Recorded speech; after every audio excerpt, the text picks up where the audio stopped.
Nasa kote ang dalawang nagtangkaraw magbenta ng luxury watches na nakaw umano. Milyong-milyong pisong halaga raw ng mga relo ang tinakay ng mga suspect mula po sa isang seller gamit ang checking kalaunay tumalbog. Nakatutok si John Consulta. Kayo po ay na-aresto sa paglabag sa anti-fencing law. Okay? May karapatan din manahimik. Sa loob ng isang mall sa San Juan, inaresto ng NBI Cybercrime Division ang babae at lalaking ito. Nagtangka umano sila magbenta ng dalawang nakaw umanong luxury watches na nagkakahalaga ng mahigit 1 milyong piso. Ayon sa NBI, natangay ng mga scammer ang 6 na luxury watch na may kabuuang halaga na 4.2 million pesos sa isang seller. Matapos palabasing nakapagbayad na sila kahit hindi pa talaga.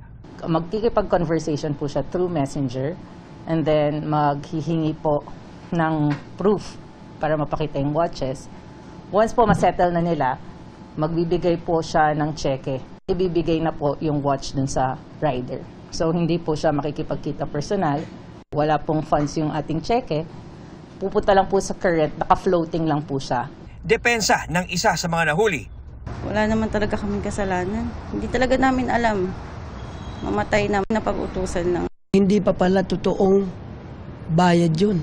Yung pala ay hindi natin alam na magbabounce pala yun. Naghahanap buhay tayo ng maayos, may mga ganito naman tao.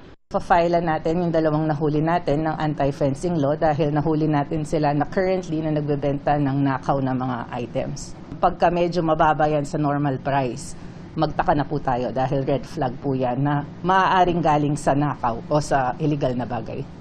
Para sa GMA Integrated News, John Consulta, nakatutok 24 oras.